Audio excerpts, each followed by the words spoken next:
fired up on a active news day today. As you heard last hour from my friend Andrew on his show, the breaking news from downtown. Our friend Carol Robinson also reporting on this today. Police and the Popo and the fire department have all converged on St. Vincent's Hospital. Apparently, there was a shots fired call near the North Tower. And if you know St. Vincent's, many of us have been in and out of there. That big glass front that fronts on University, that's kind of, I think there's a women's center side. There's a parking deck back behind that building. Then there are the other towers. So that'd be the northernmost tower.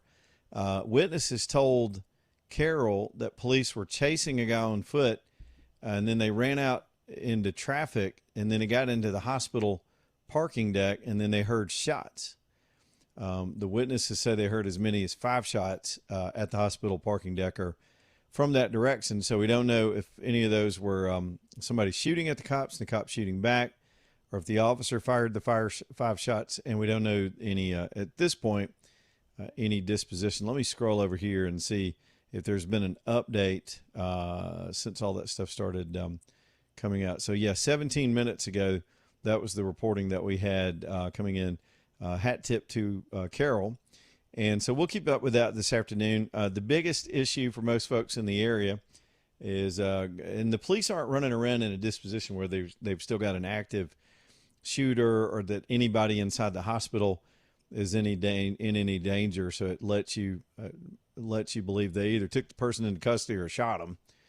And so we'll give you an update on that as soon as we know the finality of whatever happened in that situation. Meantime, there's going to be a lot of traffic in that area because they've had to kind of block off the whole street in front of St. Vincent's. And if you know St. Vincent's, you know that that is right at the intersection of the University exit, University Boulevard exit. And so that's going to be a little quagmire.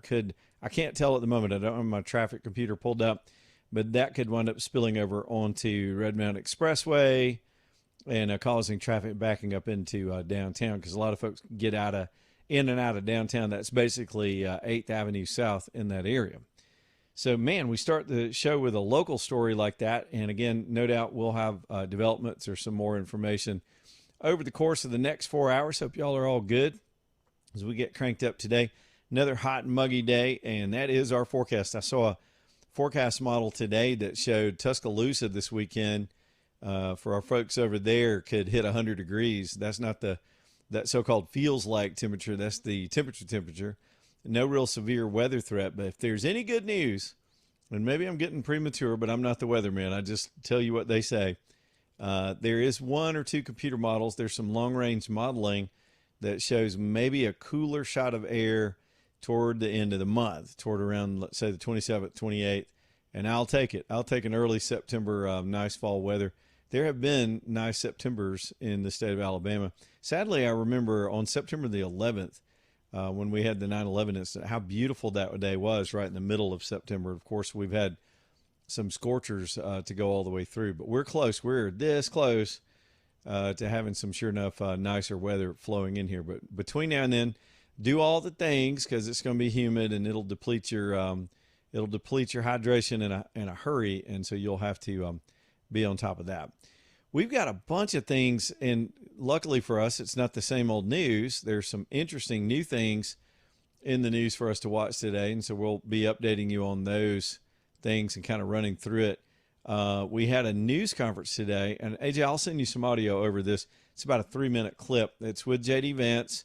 It's with RFK Jr. and our own Dr. Brian Christine, who, as many of you know, took the role as assistant HHS secretary in the Trump administration. I actually know Dr. Brian. He took me to lunch one time. He actually bid at an event for a lunch with me. I thought it would be some of the old ladies at the event.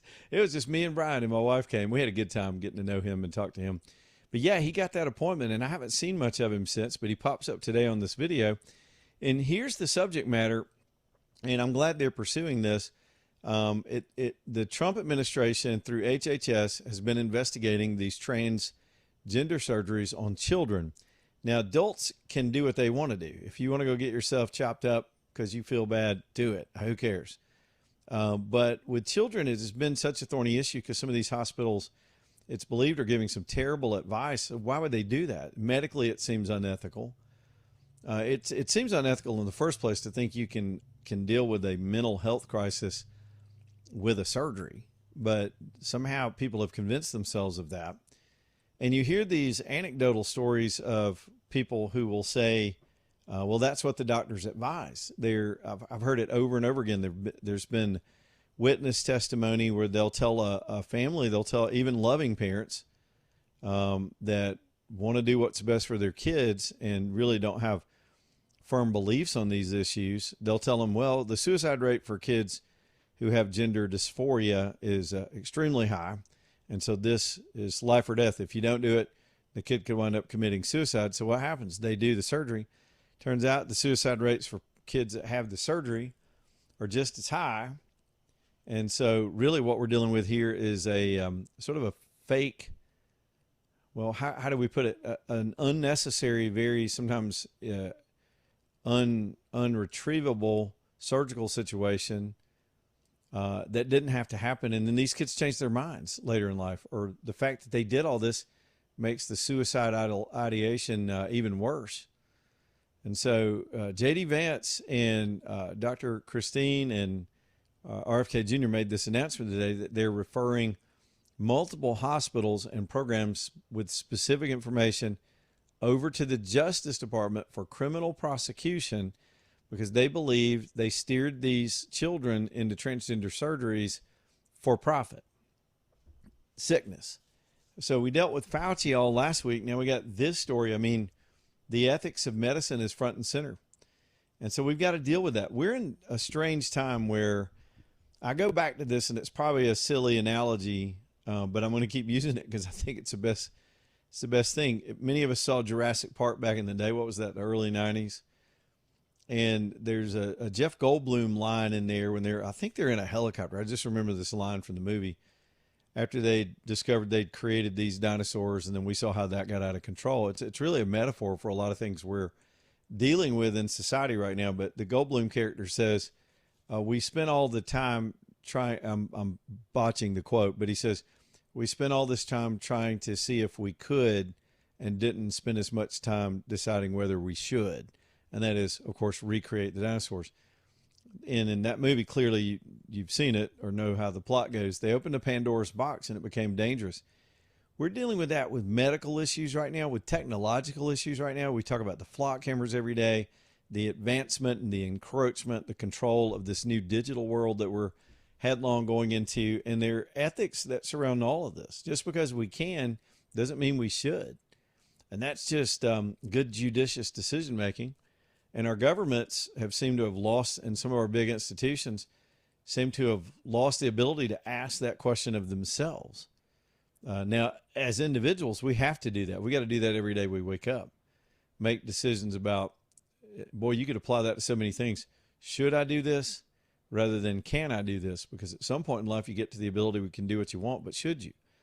And a lot of times we choose unwisely, and I think collectively, like these kids on this transgender surgery thing, we choose poorly as institutions.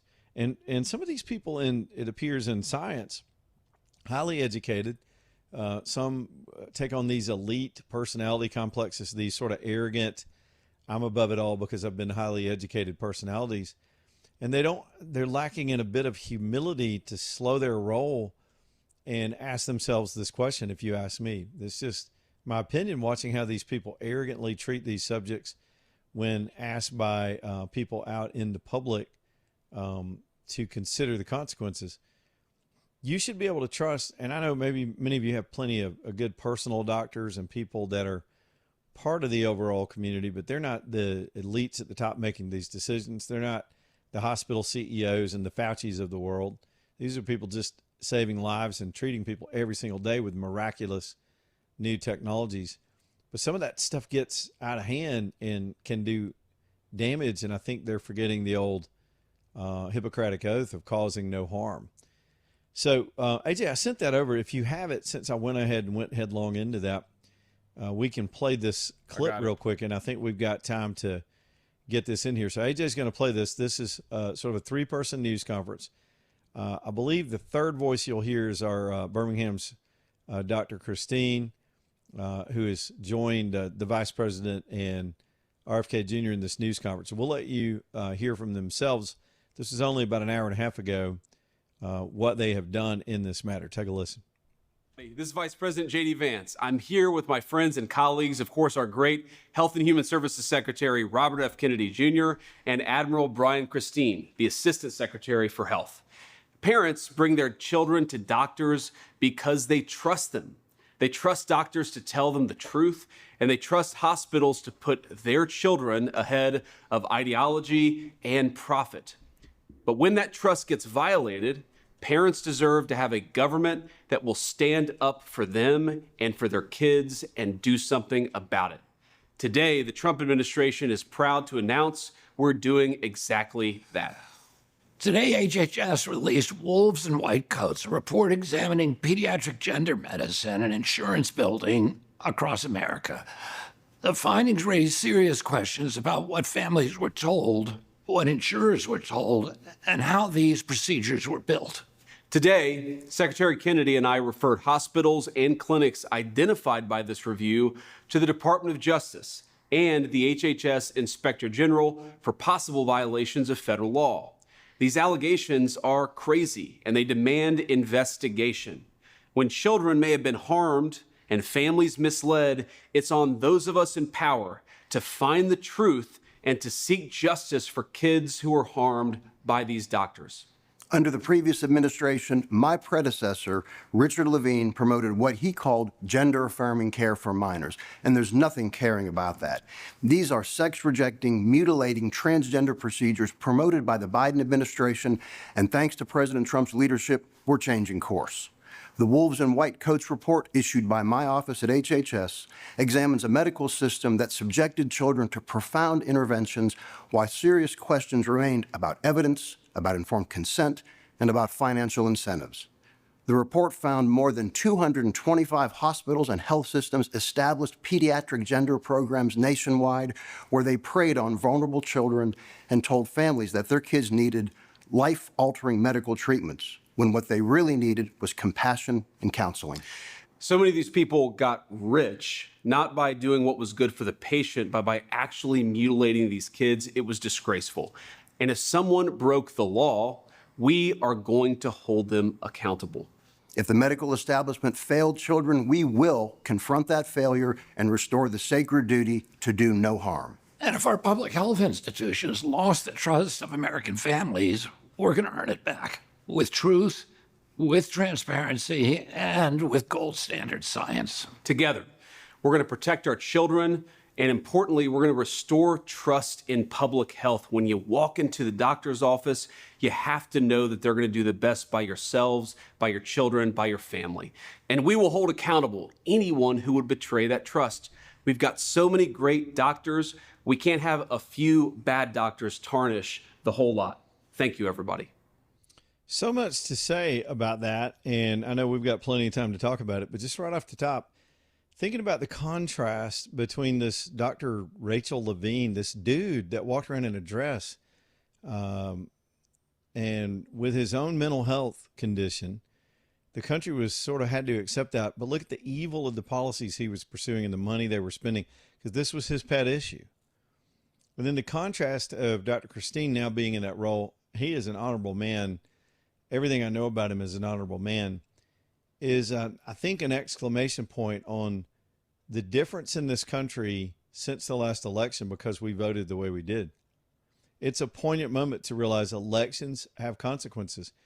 Rather than a federal government that's pursuing this, what I believe is criminal medical behavior, and we'll let the Justice Department decide that is in terms of indictments or whatever. We've got an administration pursuing this nonsense rather than funding it. Same thing on a number of issues where we've done a 180-degree flip. And I just remind you, the midterms have consequences. The next presidential has consequences. If with these maniacs, these control freaks and social engineers and money grabbers and wealth stealers and people that would appropriate everything in your life for their power and convenience and wealth themselves, if they get back in office, they're going to go right back to doing this nonsense. And it's pure madness. It is utter madness. And at least for this period of time, we know it's going to be confronted. And I hope justice can hold these folks accountable. All right, so that's how we're going to get the show started today. Who knows where we'll wind up at 6. There's a lot going on, a lot to still get into. Your calls too, 545-9950. Lonnie's Furniture Company bringing you the show tonight. Reggie's got the big sale already going on for Labor Day. He reached out to me last week and said, let's hit it. Let's just pull the trigger. That's the news. Now, the sale is, I don't want to call it complicated, but it's complex. It generally, the more you spend, the more you save. So the more money you spend, the more percentage discount you get. You see that sometimes when you're being incentivized as we approach fall and the holidays and all the home stuff. Some people like to spruce up in the spring. I do a lot of that in the fall time because I want to have all these projects done in the house already, because it's always family and gatherings and things like that for both the holidays and, I guess, football season. If you're ready to do the same thing, you're going to get some of the best deals of the year as an incentive to go ahead and get it all done before Labor Day.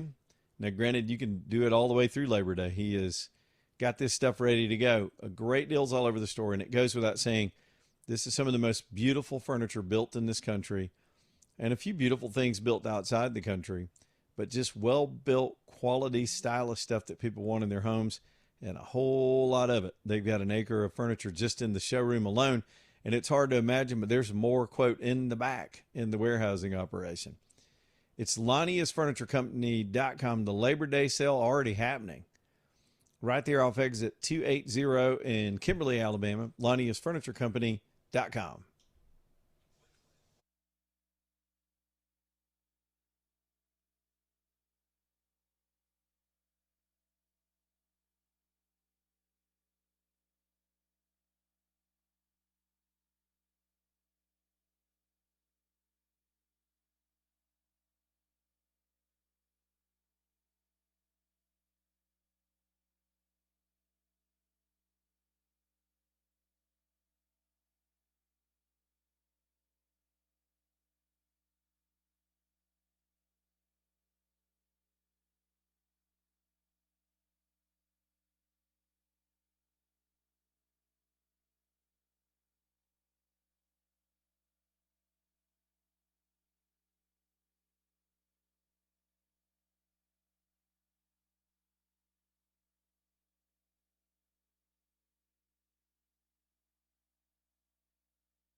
This got a funky superhero vibe to it. Just a little bit. if I was messing around with my taxes, this would be the theme song for Axiom Tax Resolution Group and Perry Cronin. He'd have a cape and everything. And I'd be sitting here looking at my tax bill going, what in the hell am I going to do now? It's thousands of dollars and I can't pay it. And I don't know what I'm going to do. And the phone's ringing, or actually they'll send it via mail, and they're starting to threaten you and freeze your life and take your stuff and come get your dog. The IRS is vicious, man. They've got a lot of power. Some of that stuff's for real. They can really make you miserable till they get their money. Here's the secret, though. Here's what they're not going to tell you. They have deadlines. There are programs that keep them from overstating the harassment, and there are programs to let you settle for less than the amount, even the actual amount you owe. Congress didn't want us in all these debtors' prisons and being slaves to an overburdensome tax bill, so they created some relief programs like the Fresh Start Initiative. And my man Perry Cronin knows all about it. He'll sit down with you face to face. He's local, and I love that part because sometimes you just want to deal with this stuff with some privacy. It's Axiom Tax Resolution Group, 205tax.com, 205tax.com. Y'all reach out to Perry and his team. The phone number is 205-872-1100. Axiom Tax Resolution Group. Let Perry help. Sleep again at night. Get this off your back. It's very important. Axiom Tax Resolution Group. Man, do we have a series of crazy stories. Let me try to dip into this ruling or this situation that has come out.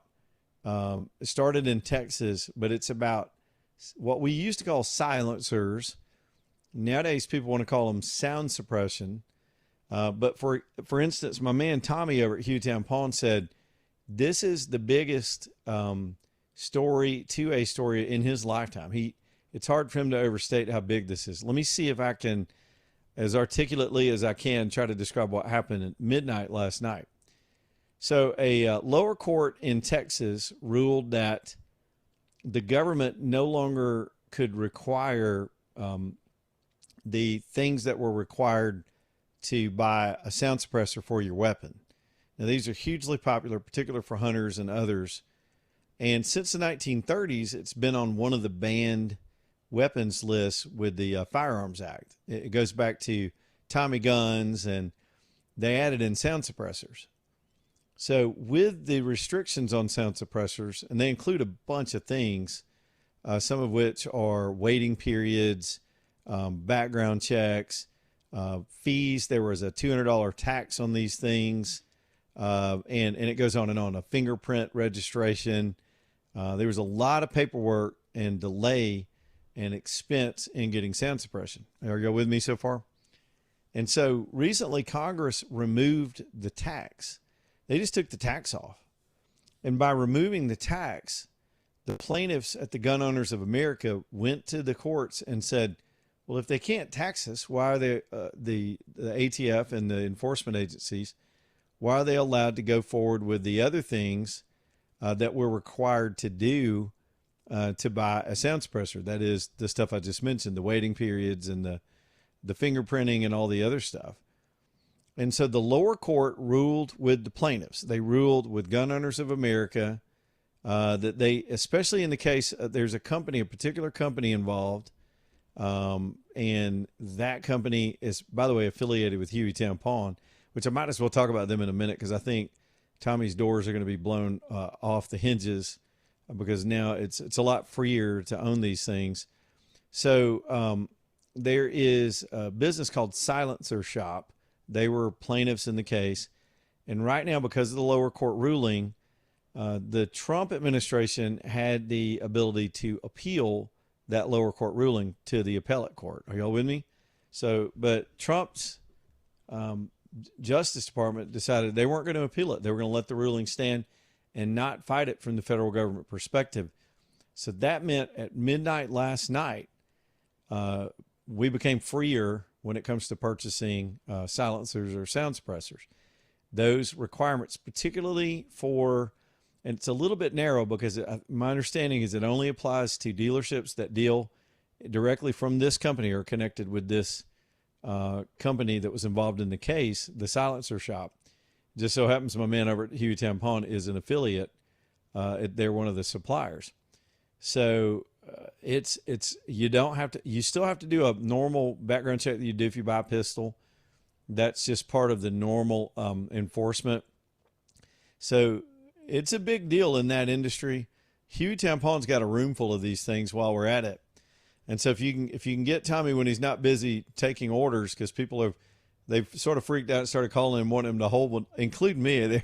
I reached out and said, hey, do you have one of these? Because there's going to be a run on these things for sure, because you can do so a lot. There's no tax stamp. There's no registration now. They've cut all that nonsense out, which is good. I love it when my country gets a little bit freer. We'll talk more about that. In the meantime, go over to Brook Lane Drive and get to know Tommy at Hueytown Pawn. Back in a minute.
Man, it's 2:34. Lord have mercy, we're already off to a hot start. Dude, if y'all are watching on the YouTube camera, I'm sitting here typing away. I'm typing with Tommy over at Hughtown.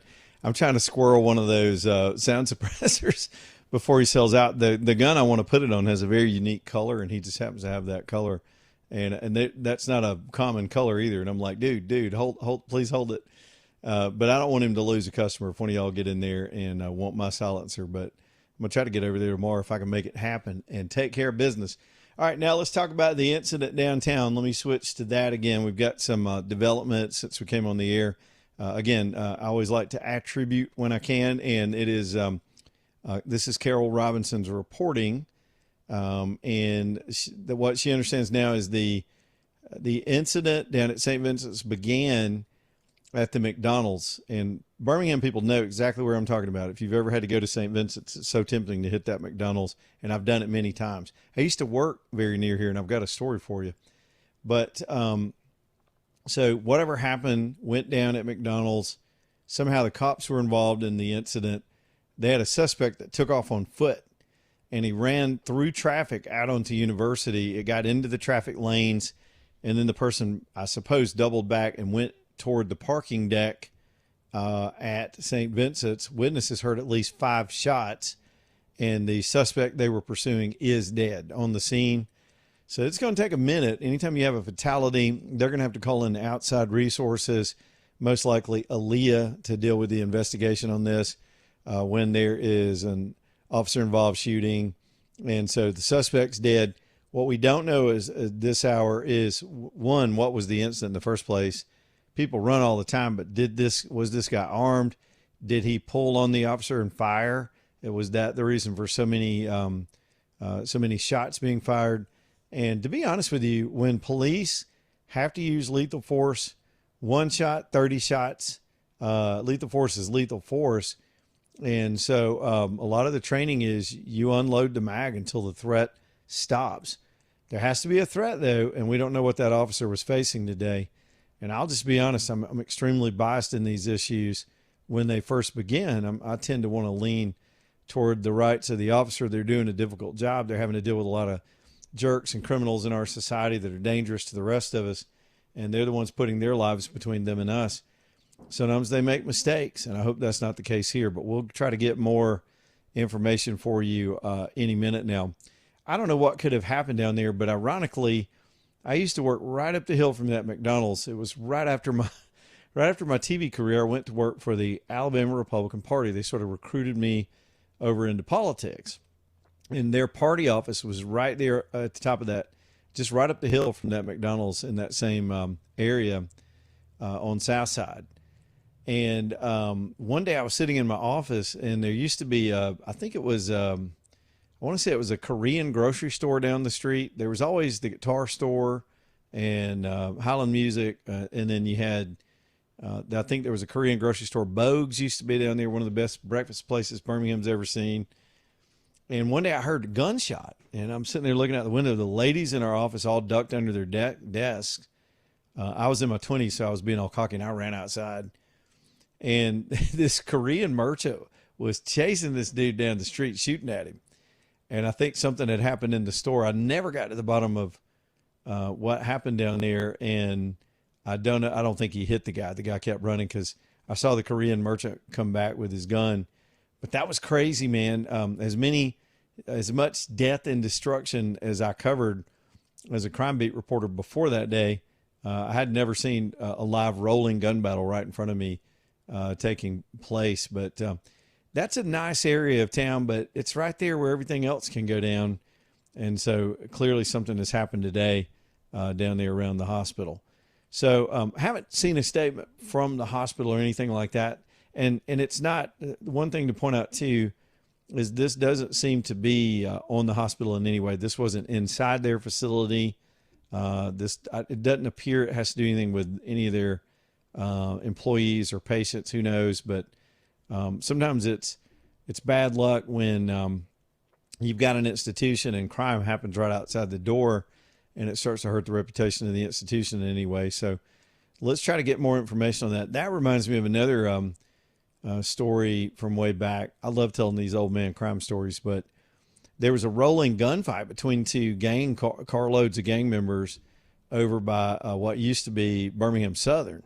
And I had a buddy that that had quit television news, and he went to work over there as a PR guy. And so these thugs are shooting at each other car to car off the interstate, off the ramp on Arkadelphia, and right over there to Birmingham Southern. And so one of the cars veered off and literally crashed into that wall right in front of Birmingham Southern.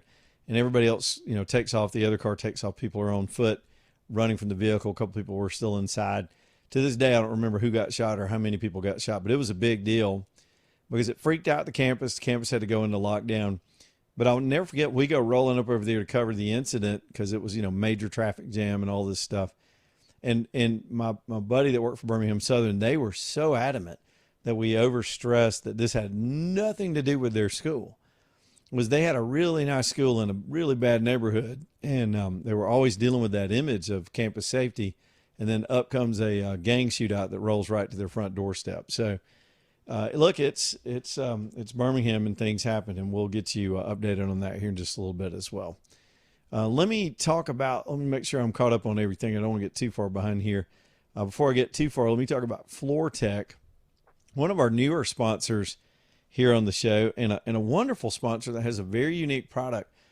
And honestly, it's the only product of its kind in the country.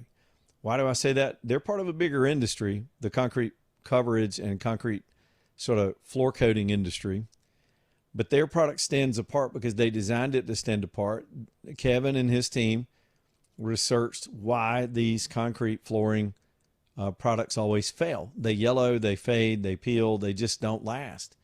There had to be a reason for it. The core of the product was durable.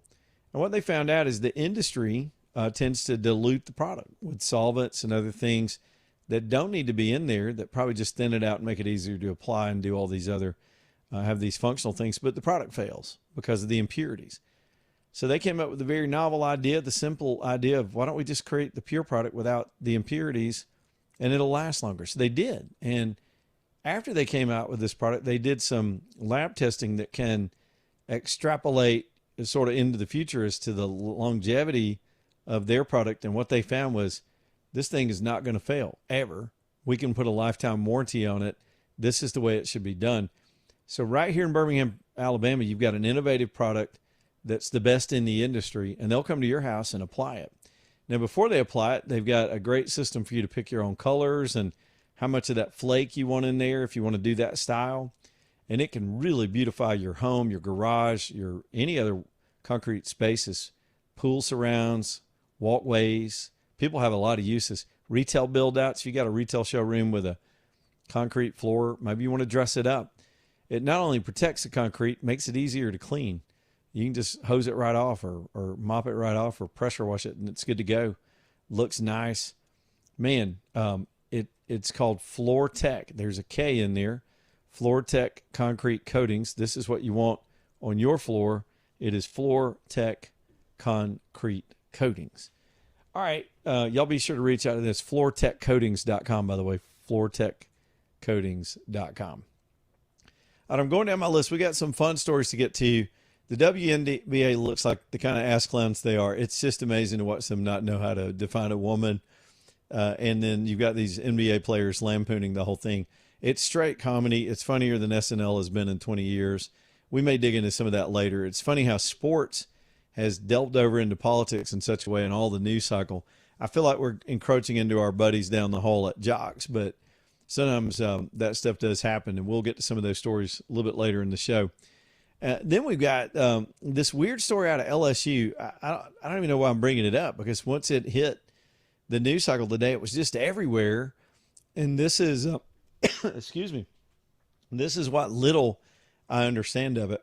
There's an LSU player that just won. Let's see if I can find this thing and get it pulled up.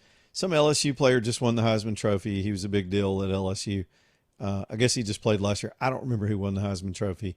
I don't keep up like I used to. So this guy had the number 5 on the LSU Tigers football team. So, of course, they got a new coach with Lane Kiffin. So he's hired an attorney, and because LSU recruited a new recruit for this year's team, and they gave him the number 5. And this arrogant player, this is the NIL age we live in. It's all about the individual player, not school loyalty, not the team, not respect, not tradition, none of that stuff. It's all marketing and image fights and very, very selfish motivation. So this little twerp player, and he may be the best player that's ever played there, I don't care. He reaches out to the school, just a dumb move through a shyster attorney, and tells the school that they're not allowed because they used his number and I guess didn't retire his special little number, number 5, that he is going to sue the school, and they're not allowed to use his name, image, and likeness on anything to promote the school. And he wants his Heisman Trophy back. Whenever you win the Heisman, you get a copy, and the school gets a copy to put on display. It's a proud moment for both the player and the school. And so he wants his Heisman back. And so it's turned into this huge flap right here in front of football season as to this player feeling dissed. And it's just so dumb. I mean, I guess I understand the controversy, but that's where you played football. That's your school. There should be school pride. You should be proud of your name associated with the school. And jersey retirement should be an honor, not they shouldn't be demanded. I mean, who the hell? So I don't think this is going to work out well for the player. LSU fans are more loyal to the school than they are a player. And if I was LSU, I'd tell him to stick it. I'd say, no, we're going to use the number. Apparently, according to the coach, they promised this incoming recruit that number during his recruitment. It's the number he wanted, of course. I think having a new coach is part of it too. But so you got this football flap in the middle of the rest of the news cycle. So I just thought I'd throw that in there since I kind of had to talk about the WNBA for 2 seconds. Let's go to Boomer if he's still hanging on. We'll go to Boomer real quick on line 1. We'll go ahead and get started with the calls. We got a lot of stuff, but we don't have stuff so urgent that I can not slow down just a little bit. Boomer, what's on your mind today? Well, you came out the gate with... Nope, we lost Boomer, man. That was fast. Boomer, start over, man. Your phone jumped on us. Keep going. I'm sorry. Can you hear me now? Oh, yeah. You're loud and clear. All right. You started out with something near and dear to my heart. You know, we went from spare the rod, spoil the child, to mutilate the child and create a monster. And it's terrible that we've done this, and it's terrible that the parents would even entertain a decision like that. I don't think anybody should be whacking off anything until they're at least an adult. But, you know, it just makes me mad that the society in general, that there is a percentage of society that thinks that this is okay. It's already bad enough that they've taken prayer out of the schools and they've stopped saying the Pledge of Allegiance every morning. Well, the consequences for that are pretty obvious. Since the 60s when all that happened, society's been going downhill. Now, look, I'll give a little grace to parents in a weird situation where their kid's going through some stuff and they're trusting doctors and they don't know what to do. They're afraid their kid's going to die. These doctors are giving them terrible medical advice that the way to do that is to mutilate them. And they won't use the word mutilate. I'm going to give some grace to the parents. Although standing back from a distance, I don't know how any parent could come to this conclusion, but some people do get themselves in bad situations. And that's where the problem is. These doctors steered them the wrong way for money. And now, I believe, I firmly believe that too. I really do. But on the other hand, mental illness is a medical condition just as well. But to sit there and to turn a male into a female or a female getting testosterone pumped in her before she's even developed buds, you know, it's just wrong, dude. It's just mechanically wrong. Not just and it's permanent. It's permanent damage. Physically. I mean, we've had ethical challenges over treatments for years and years where experimentation was done, or doctors just had it wrong. It was their best advice in the day, and it seems cruel now. Back in when the country was founded, I mean, they believed they could put leeches on your skin and draw your blood out and swap out your blood and you'd get better from certain diseases. So leeching, literally that's a verb now, leeching became a thing because that was the technology at the time. That was the belief scientifically. In this case, it doesn't seem like there was real science behind this. It was just profit, and maybe the parents were misled. And then a lot of them came to regret those decisions. And like you said, as far as treatment, I guess the one comparison would be, say you're kind of going schizophrenic, you've got a mental illness and you're seeing things, you're starting to have, see things. Then the prescription is not to treat that with medication or other therapies, but to cut your eyes out so you don't see things. Right. I mean, that's how radical this sounds to the rest of us. So Right. anyway, it's a horrifying story. It's front and center today. And I think we're going to hear more about this in the days to come. I hope so. I really do. I think this is one time that the federal government needs to be in our decision making. Because you or I, if we beat our child and accidentally leave a bruise, whip. When I say beat, whip them for being out of line, and we left a bruise. That bruise is found. Next thing you know, you got DHS sitting at your door. But to go and do something that is irreversible to a child, even at the age of 4 or 5 or 6 years old, come on. It's just, that to me is child abuse. A 3-year-old, a 4-year-old, a 5-year-old, they shouldn't even know what the difference is in a male and a female. Hey, thanks, Boomer. I appreciate you, buddy. I can hear how it's an emotional thing for a lot of people, but I do appreciate that. All right, let's get the break in here, and we'll keep on seeing what else we can stir up here in just a minute. It's nice to have Mike Miller and ProLift Garage Doors on the show, too. I heard Andrew talking about them today.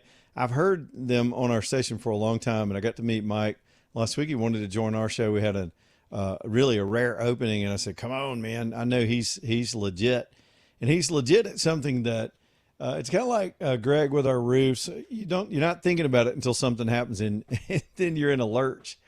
So listen up if you have a garage door. Maybe yours is working just right, but sometimes you're going to back into that thing, or some kid's going to hit it with a bicycle, or a spring's going to pop, or the motor's going to go out. Things happen. And Mike is there to come to the rescue. These guys at ProLift Garage Doors do all of it. They replace whole garage doors if you need a whole door replaced. They do the motors. They do industrial doors, farm doors, big roll-up doors like I have here on the very building I'm in now. That thing's amazing. It's huge and heavy, and I wouldn't even know where to start if I had an incident. And I did have an incident a few years ago I told Mike about, where I was able to figure out how to tweak it. But I'm telling you don't want to have to get on a 14-foot ladder and do these things. You got an overhead roll-up door. So listen, y'all, consider Mike and keep this information handy. And maybe you are dealing with an issue where it's getting loud, something's wrong, it's not closing right, you got issues with your remotes and openers. I'm telling you, the new technology, the smart technology that gives you remote control ability. You ever left the house and not known if you closed the door and you're on vacation, you got the car packed, you're 30 miles down the road and you go, did we shut the door? Or maybe you look on your security camera and the door's open. You can hit a button on your phone and close your garage door. There's such new technology, and it's a lot. It's a whole lot. I'm sorry, I got squirreled. I'm trying to keep up with this shooting story while I'm sitting here telling you about Mike. It's a lot quieter, these new systems that are more durable and whisper quiet. It doesn't, shake the whole house every time you come and go too, as some of you have to deal with right now.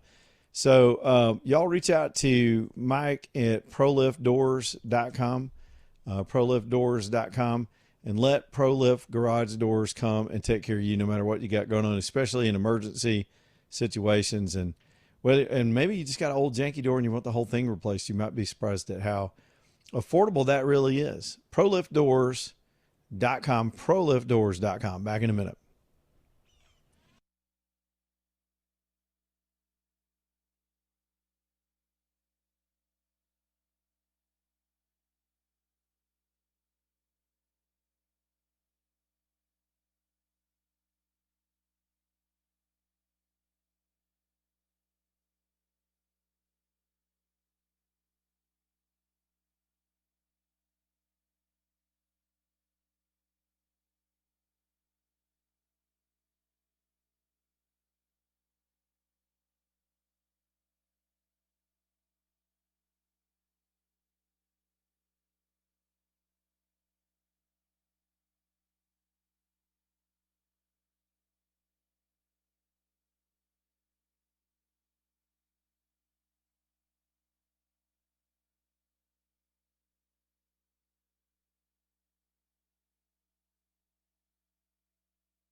All right, y'all, 256, Leland Live, talking to FM5. Alan and company next up here on the show. That's the Thompson family. Now, Alan he's the jeweler. He's the dad. His name's on the building, but it's his whole family in there, 2 generations, his lovely wife and daughters. There's a nice balance there. He's the expert. He can design the piece, clean the piece, fix the piece, do all that hands-on work. The rest of the crew, they're there for you to help with your style and your selections and the ideas and the browsing, and they're very unique and very professional way. I think you'll love the help you get without the pressure, this low pressure environment. You know, a lot of these sort of corporate chain stores have these programs. When you walk in the door, they got like a checklist. They got a salesperson in there that they hired 2 months ago, and they got a checklist. They're going to hit you with all the lingo and steer you. That you don't get that. It's Alan. It's Alan and the Thompson family. Hang out, look around, leave and come back. Think about it a little bit. Sleep on it. Come back again until you've made your mind up. Then the piece will be right. You'll be proud of it. You can always take it back for cleanings and resizings and missing stones and broken chains, all the stuff that happens. I say it all the time. We wear this stuff, so it's going to get damaged. And if you need a trusted place to leave it, everything that you take into Allen and Company stays right in their vault. They put it right back in your hand when they're done with it. Allen tells me he tries to get it turned around in about a week. It's Allen and Company in Vestavia on the Big Hill near the car wash. Allen and Company. Y'all go see them, especially as we head toward the holidays. All right, I don't want to dwell on this LSU story, but I do find it amusing because beyond it, it's not just a sports story. This is a legal story. We got Congress right now trying to fix this NIL mess. I think it's created a very toxic cult. I want the kids to get paid. I'm not against that. I think it's hypocritical for these high-paid coaches to be against, for them to get in a bidding war for their money and run their salaries up and switch schools when they feel like it. And the kids are in a bigger trap. But then again, because they're not getting an education, don't lie to yourselves. Most of these kids are not really students. Come on, don't lie to yourself. But there's something in between all this chaos and the inconsistency, and now this culture of absolute selfishness that is the opposite of sportsmanship. And so here comes this jerk that wants LSU to bow to his demands after he's gone. The player that took his number, that was assigned the number 5. It's not his number. He didn't invent the number 5. He had something to say about it today, too. I thought this was funny. Take a listen to this. Hey, Jay, do you have that sound? It's playing. Sometimes things get weird with that computer back in the studio, but I'll try to paraphrase him. He basically said, hey, this is my number now. It's my number. It was assigned to me. I'm not changing it. Go cry to your mama. Right. Yes. He threw a your mama in there. I'm for this player. He may be my favorite player this year so far. Good for him. I mean, it's a number, man. Shut up. All right. I've had enough to say about all that. It's good to know football season's only 3 weeks away, though. Here we go. Here's the top of the hour news, 1819. Y'all stay tuned.